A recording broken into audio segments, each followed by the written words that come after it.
নমস্কাৰ আসাম টাইম 6ৰ এক বিশেষ অনুষ্ঠান জীৱন.com-লৈ আপোনালোক সকলোকে স্বাগতম জনাইছো মই বিকাশ কলিতা আৰু মোৰ লগত আছে আজি এজন বিশেষ অতিথি মানুহৰ মন খুলি পাবলৈ বেছি তোমাৰ প্ৰয়োজন তুমি হিয়া তোমাৰ হিয়াই হিৰই বিচাৰে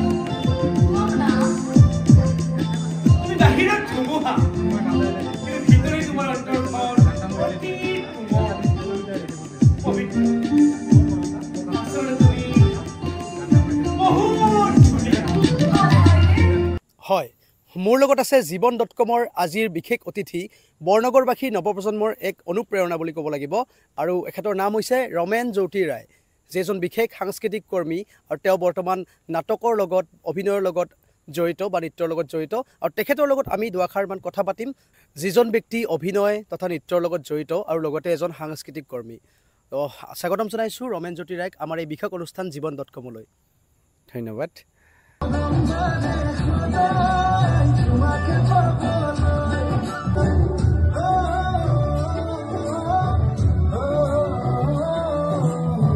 আপুনি বৰ্তমান কিহৰ লগত জড়িত মই যদিও প্ৰফেশ্যনেলি জব কৰি আছোঁ বা বিভিন্ন ছাইডত ব্যৱসায় আৰু লগতে মোৰ যিহেতু সৰুৰ পৰাই অভিনয়টো মোৰ এক অনুপ্ৰেৰণা আচলতে মোৰ অন্তৰত থাকে অভিনয়টো আৰু অভিনয়ৰ জৰিয়তে মই এইবাৰ চিলাৰা গ্ৰাফিক থিয়েটাৰৰ লগত মই কাম কৰি আছোঁ দাদাই ক'লে বৰ্তমান চিলাৰে গ্ৰাফিক থিয়েটাৰত আছে তো বৰ্তমান কি নাটক হৈ আছে নাটক আমাৰ এইবাৰ ভৰত পাঠক ডাঙৰীয়া দেৱৰ অপূৰ্ণ হিয়া আৰু ইতিমধ্যে ৰাইজৰ পৰা বিভিন্ন সমাদৰ লাভ কৰিবলৈ সক্ষম হৈছোঁ অলপ যদি কৈ দিয়া নাটকৰ বিষয়ে মানে ক'ত ক'ত পেণ্ডেল হ'ল কি কথা আৰু অলপমান কৈ দিয়ক নাটক মানে বিশেষকৈ বিভিন্ন জেগাতে আমি কৰি আছোঁ আৰু বা ৰাস পূজা বা কালী পূজাতো আমি চুক্তিবদ্ধ হৈছোঁ বিভিন্ন জেগাত অনুপ্ৰেৰণাৰ মতে আৰু লক্ষী পূজা বা দুৰ্গা পূজাটো সকলোখিনি কৰিলোঁ আৰু ৰাইজৰ ফিডবেকটো খুবেই ভালেই পাইছোঁ তেনেকুৱা আৰু ঠিক আছে যিহেতুকে আবেলিৰ সময় আমি অলপমান খোজকাঢ়ি কাঢ়ি কথা পাতোঁ খুব ধুনীয়া এটা পৰিৱেশত আছোঁ আমি খোজকাঢ়ি কাঢ়ি অলপমান কথা পাতিম ঠিক আছে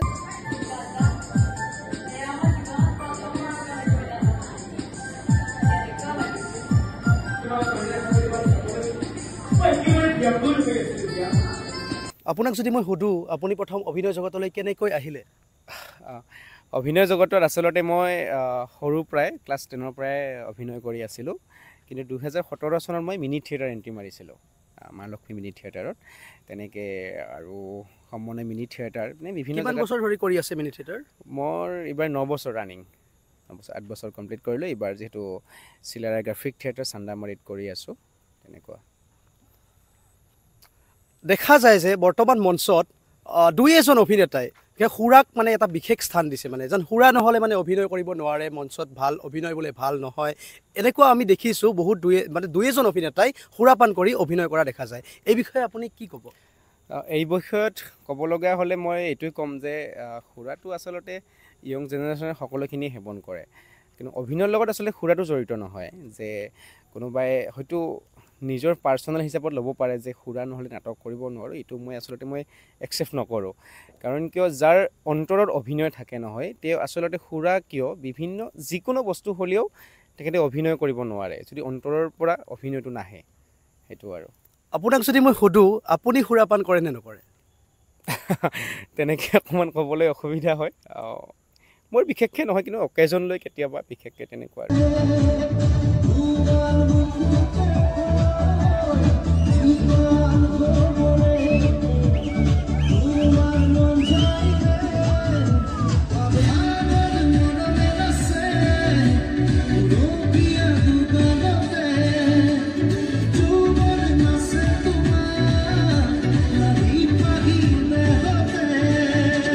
এতিয়া মই তেখেতক কেইটামান পোনপটীয়াকৈ প্ৰশ্ন সুধিম আৰু তেখেতে পোনপটীয়াকৈ উত্তৰ দিব আপুনি সুৰাপান কৰি অভিনয় কৰেনে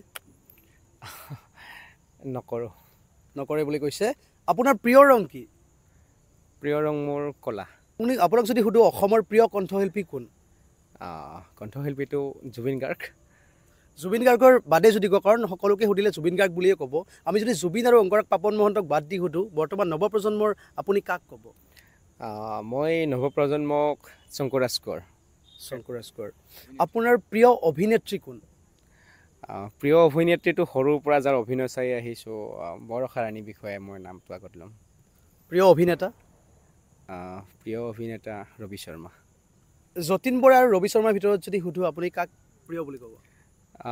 ৰবি শৰ্মাকে মই প্ৰিয় বুলি ক'ম।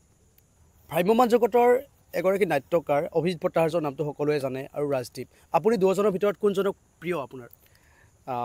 মোৰ দুয়োজনৰ ভিতৰত প্ৰিয় বুলি ক'বলৈ হ'লে মই অভিজিৎ ভট্টাচাৰ্যদেৱৰ নামটো ল'ব লাগিব, কাৰণ মই অভিজিৎ ভট্টাচাৰ্যদেৱৰ নাটক বহুকেইখন কৰিছোঁ তেনেকুৱা। বৰ্তমান সময়ত মঞ্চত দপদপাই আছে প্ৰস্তুতি পৰাশৰ। প্ৰস্তুতি পৰাশৰ কি আপোনাৰ প্ৰিয় অভিনেত্ৰী নহয় নেকি? তেনেকুৱা আচলতে কথাটো নহয়। প্ৰিয় অভিনেত্ৰী সকলোৱে হয়, কিন্তু যাক মই ফ'ল' কৰোঁ আচলতে প্ৰস্তুতি পৰাশৰে হয়। আজি ভ্ৰাম্যমান জগতত পূৰা খলকনি তুলি আছে, কিন্তু মই বৰষা ৰাণীক ফ'ল' কৰোঁ। প্ৰস্তুতি পৰাশৰতো ভাল পাওঁ, কিন্তু নাম্বাৰ 1ত বৰষা ৰাণীকে ভাল পাওঁ।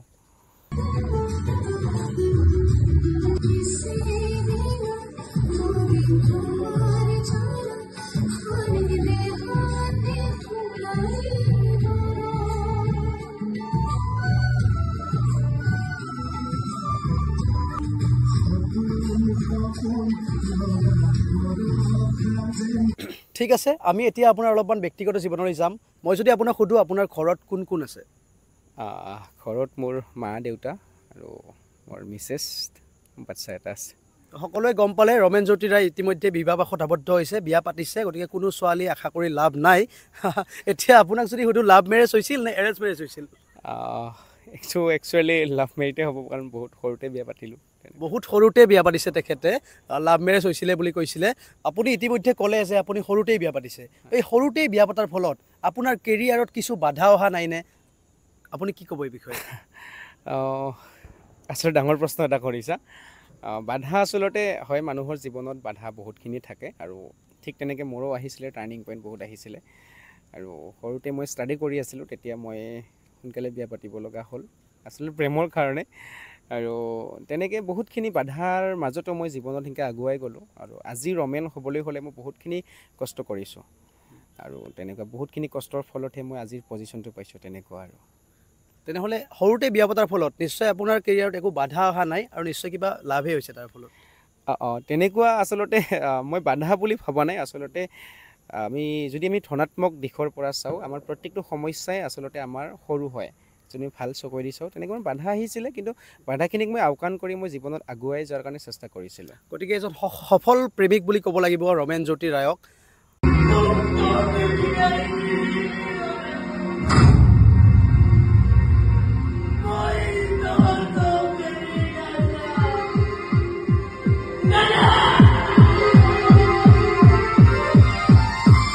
ইতিমধ্যে আমি গম পালোঁ যে তেখেত এজন সফল প্ৰেমিক। বৰ্তমান সময়ত নৱপ্ৰজন্মক আপুনি কি ক'ব? তেওঁলোকে প্ৰেমক বেছি অগ্ৰাধিকাৰ দিয়া উচিত নে কেৰিয়াৰত বেছি ফ'কাছ কৰা উচিত? হয়, আচলতে প্ৰেম আৰু কেৰিয়াৰ এই দুটা যদি মই পাৰ্চেণ্টেজ হিচাপে ক'ব লগা হয়, তেতিয়াহ'লে মই 70% মই কেৰিয়াৰক গুৰুত্ব দিবলৈ দিম। কাৰণ কিয়, যেতিয়া আমি মানুহ এজন ইষ্টাব্লিছমেণ্ট হ'ম বা নিজকে এজন সফল ব্যক্তি বুলি ক'বলৈ হ'ম, তেতিয়াহ'লে প্ৰেমটো আমাক অট'মেটিক হৈ যাব, বা বিভিন্ন দিশত বা চবেই আমাক ভাল পাব তেনেকুৱা। কিন্তু আমাৰ যদি কেৰিয়াৰটো জিৰ' থাকে, তেতিয়া আমি প্ৰেমত বহুত ল'ৰা আছে, আমি হাবু ডাবু খোৱা যায় যে অমুক ছোৱালীজনী ভাল লাগিছে, কিন্তু জীৱনত লক্ষ্য একো নাথাকে। এটাই লক্ষ্য যে মই ছোৱালীজনীক বিয়া পাতিব লাগে, ভাল পাব লাগে। আচলতে সেইটো নহয়। আমাৰ য়ং জেনেৰেশ্যনে সদায় নিজৰ জীৱনৰ ওপৰত গুৰুত্ব দিয়ক, নিজৰ কেৰিয়াৰটো বনাওক, তাৰপিছত প্ৰেমটো পিছত লাহে লাহে হৈ থাকিব। হয়, সেইটোৱে।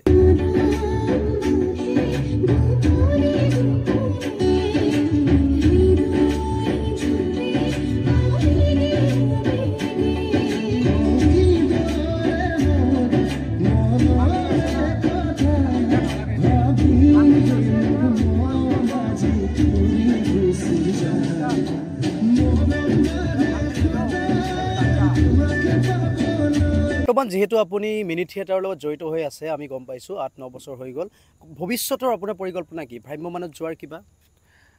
ভৱিষ্যতে ভ্ৰাম্যমান যোৱা পৰিকল্পনা বৰ বিশেষ নহয়। আচলতে মই কৈছোঁ প্ৰফেচনেলি মই এজন জব কৰি আছোঁ, আৰু বিভিন্ন ছাইডত মোৰ ব্যৱসায় চলি আছে তেনেকুৱা। আচলতে মোৰ ছাইডটো মিলাবৰ অকণ অসুবিধা হয়, আৰু লগতে এতিয়া চাব, ভ্ৰাম্যমান যোৱাৰ লগে লগে গ্লেমাৰটো লাগে। চ' গ্লেমাৰটো নহ'লে বাজেটটো অকণমান খুব কম হয়।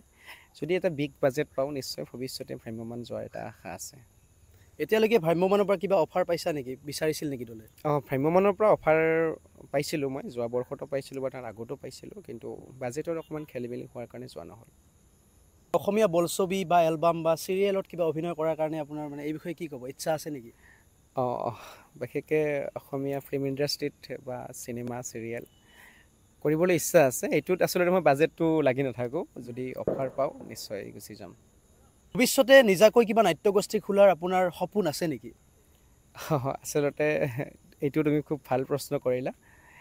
ভৱিষ্যতে মোৰ নাট্যগোষ্ঠী খোলাৰ এটা পৰিকল্পনা আছে বুলিয়ে ক'ব লাগিব, কাৰণ এইটো যিহেতু মই এজন সৰুৰ পৰা নাটকৰ লগত জড়িত বা অভিনয়ৰ লগত খুবেই জড়িত হৈ আছোঁ, আৰু যিহেতু মোৰ পৰিস্থিতি সাপেক্ষে মই অভিনয়টো কিছু ক্ষেত্ৰত পিছুৱাই আনিব লগা হৈছে মোৰ বা ব্যৱসায় বা জবৰ কাৰণে। তো মোৰ সপোনটো পূৰণ কৰিবলৈ হ'লে মোৰ ভৱিষ্যতে মিনি থিয়েটাৰ এটা সময় ভ্ৰাম্যমান এটা দল খোলাৰ পৰিকল্পনা আছে।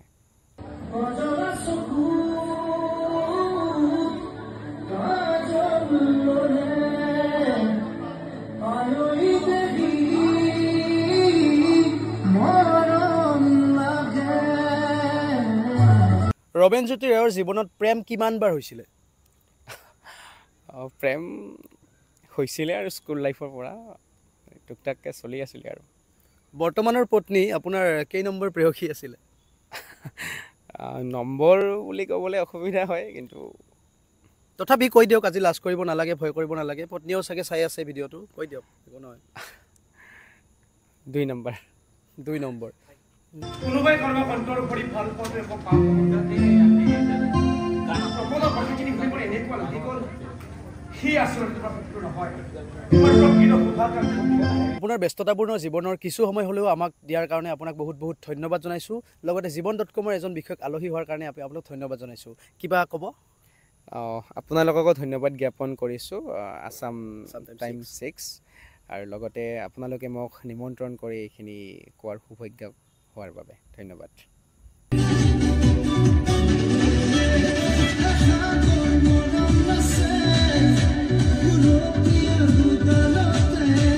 জীৱন.com এনেকুৱা এটা অনুষ্ঠান, যিটো অনুষ্ঠানৰ যোগেদি আপোনালোকে অসমৰ বিভিন্ন প্ৰান্তৰ কিছুমান ব্যক্তিৰ তেওঁলোকৰ মনৰ কথা জানিবলৈ পাব। জীৱন.com আপোনালোকে চাই থাকিব আছাম টাইমছ 6ৰ এক বিশেষ অনুষ্ঠান জীৱন.com। ধন্যবাদ।